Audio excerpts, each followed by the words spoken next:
ঘরটা যেহেতু আমার, তাই অবস্থা বুঝে ব্যবস্থা করে রান্নাঘর প্রয়োজন মতো একটুখানি সাজিয়ে নিলাম।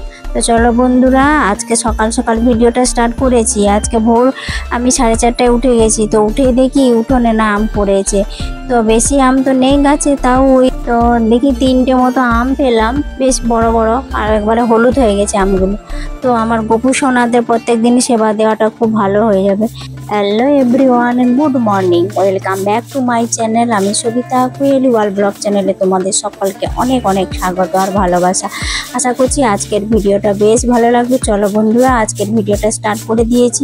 সকাল সকাল আমটা কুড়িয়ে নিয়েছি। আর আজকের বারটা বলে দিয়ে জানো, আজকে হচ্ছে বৃহস্পতিবার। তো বৃহস্পতিবার মানে তো জানো, আমাদের মতো মধ্যবিত্ত পরিবারে গৃহিণীদের কত কাজের চাপ থাকে। তো তার জন্য দেখো আমি এখন ওই যে উঠোনটাকে পুরো উঠোনটাই সুন্দর করে ধুয়ে পরিষ্কার করে নিয়েছি। তারপরে সংসারে সমস্ত বাসি কাজ সেরে এখন আমি দেখো মা লক্ষ্মী পুজোটা সেরে নিয়েছি।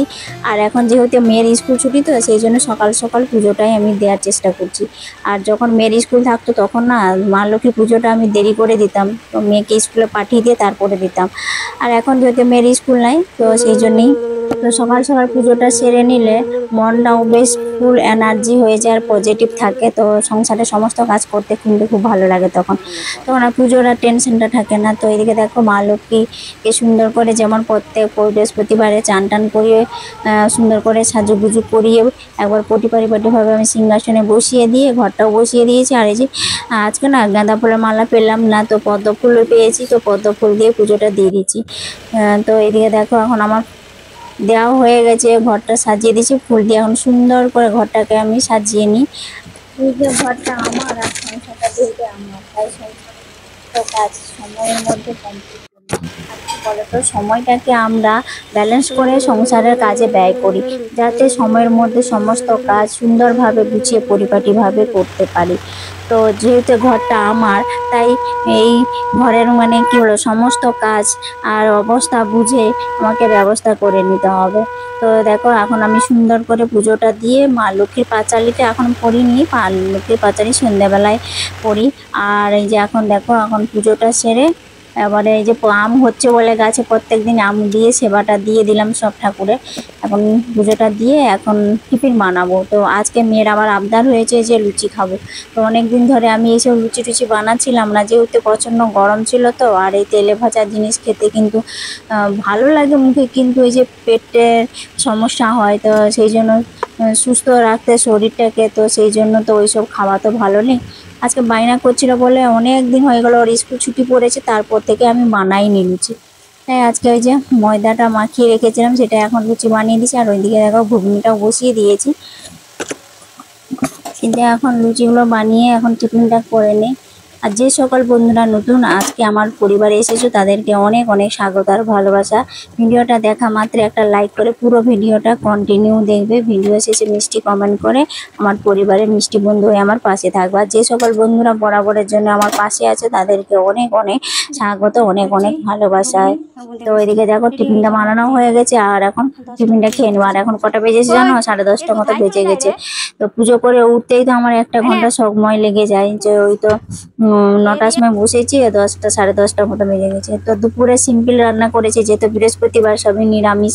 তো মুগ ডাল করেছিলাম, আর ওই যে পনিরটা রাখা রয়েছে, পনিরটা করব। আর পটল ভেজেছি, আর এদিকে দেখো ঢেঁড়সটাকে না আলু দিয়ে মাখা করলাম। তো অনেক দিন ধরে ঢেঁড়স দিয়ে আলু সেদ্ধ মাখা খেতে ইচ্ছে হচ্ছিল, কিন্তু খাওয়াই হয়নি। তো আজকে ভাবলাম যে না, সিম্পল রান্না করব, তো এভাবেই করি আজকে। তো এদিকে দেখো পনিরটাও রান্না হয়ে গেছে, একটুখানি মাখা মাখা করে নামিয়ে নেব। তারপরে খাওয়া দাওয়ার পরে একটুখানি রেস্ট করতে বলেছি, ওই মেয়েকে নিয়ে একটু বসিয়েছি, যেহেতু মেয়ের এখন স্কুল ছুটি আছে। তো আর ওকে যদি না পড়াতে বসি না, ও পড়ে না কিছু না। তো এরকম করে খুব বদমাশি করে গো, ঘরে না ঘরে থাকলে, স্কুল গেলে ঠিকঠাক থাকে। তো ওই যে এখন নিয়ে একটুখানি অঙ্কগুলো করাতে বসাবো, তার জন্যই বসেছি। তারপরে আবার ওর বিকেলবেলা টিউশনি আছে, সেখানে আবার যেতে হবে, যেহেতু একলা সংসার না। তো সমস্ত কিছু ঘরে বাইরে সব দিকে সামাল দিতে হয়। তো কখনো কখনো মনে হয় যে আমি সত্যি আর পারছি না, এই সংসারের হাল আর মানে ধরে রাখতে পারছি না, এত কষ্ট হয়। তো বিশেষ করে মেয়েকে যখন ওই সাইকেলে করে টিউশনি নিয়ে যাই না, তো আমার খুবই কষ্ট হয়। মানে যেহেতু আমার হাঁটুর সমস্যা আছে, তো হাঁটুগুলো খুবই ব্যথা করে। তো মানে হচ্ছে আমার ওখানেই জীবনটা বেরিয়ে যায়। তো হাজবেন্ডকে এত করে বললাম যে একটা স্কুটি কিনে দাও, তাহলে আমার সুবিধা হয়। তো আমি তো হাঁটুতে নিয়ে এত সমস্যায় ভুগছি, কিন্তু হাজবেন্ডকে কিছু বলতে গেলেই তো আমার সাথে অশান্তি করবে। তো কিছু কথা বলাই যায় না, যেন চুপ করে থাকলেই সংসারের জন্য মঙ্গল। আর যদি বলতে গিয়েছো তাহলে হচ্ছে ঝগড়া অশান্তি লেগে যাবে। তো এরকম, কিন্তু আমার কষ্টটা তো সেটা বুঝে না। ও নিজে বাইরে ডিউটি করে বেড়াচ্ছে, আর আমি সংসারের সমস্ত কাজ বাজের পাশাপাশি মেয়েকে পড়াশোনা নিয়ে সবকিছু দায়িত্ব, সংসারের দায়িত্ব সব কাঁধে নিয়ে আমি করছি। তো আমারও তো একটা জীবন আছে নাকি, আমি তো আর মেশিন নাই। এরকম করে বলি যে আমার খুবই কষ্ট হয়, কিন্তু না শুনলে আর কি করব, কষ্টটাই মুখ বুজে সব চুপচাপ মেনে নিতে হচ্ছে, যতদিন পারবো এখন করতে হবে। তো যাই হোক, এবারে মেয়েকে টিউশনি দিয়ে চলে এসেছি। তারপরে এই যে আবার আমি ওকে আনতে যাব 9টার সময়, জানো। ওই জন্য এখন এসে রান্নাঘরে যে বাসনগুলো ধুয়ে রেখে দিয়েছিল, সেগুলো এখন সুন্দর করে রান্নাঘরটাকে সাজিয়ে গুছিয়ে রেখে দিচ্ছি। তারপরে রুটি আবার বানিয়ে, যেহেতু ঘুগনি তরকারি রয়েছে আর বানাতে হবে না, তো রুটিটা বানাবো মা মেয়ের জন্য 6টা মতো।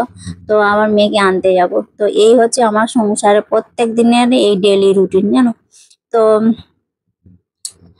ঘরটা যেহেতু আমার, তাই আমাকে অবস্থা বুঝেই সমস্ত কাজ করে নিতে হয়। আজকে রান্নাঘরটাকে একটুখানি সুন্দর করে সাজিয়ে নিলাম।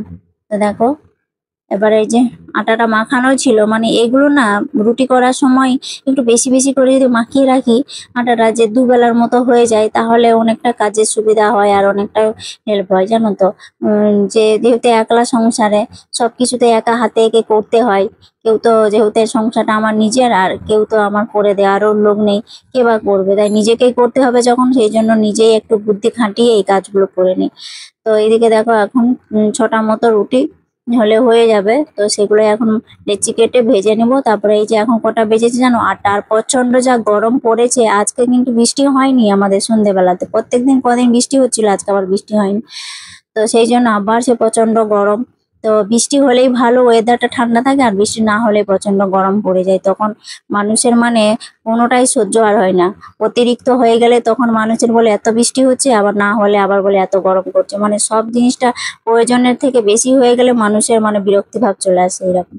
তো যাই হোক, তোমাদের সাথে গল্প করতে করতে দেখো আমার রুটিগুলো বানানো হয়ে গেছে। একটাখানি রুটি মানে পরোটার মতো ভেজে দিলাম, আরগুলো কিন্তু রুটির মতো করবো, আর তেল দিয়ে ভাজবো না, এই একটাই শুধু ভেজে নিয়েছি।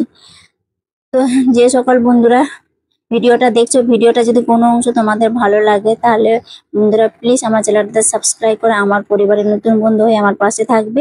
তো চ্যানেলটাতে সাবস্ক্রাইব করে পাশে থাকা যে বেল আইকনটা আছে, সেটা ক্লিক করে রাখবে। যখনই আমি কোনো নতুন ভিডিও আপলোড দেবো, সঙ্গে সঙ্গে তোমাদের কাছে পৌঁছে যাবে। আমি যখন লাইভ করব, তাও তোমরা সঙ্গে সঙ্গে দেখতে পাবে। তো এদিকে দেখো, আমার রান্না বান্না মানে রুটিটা করা হয়ে গেছে, মেয়েকে আনতে যাব। তাই ভিডিওটা আমি এখানেই শেষ করছি। কেমন লাগছে অবশ্যই কমেন্ট করে জানাবো। ততক্ষণের জন্য সবাইকে টাটা, বাই, গুড নাইট।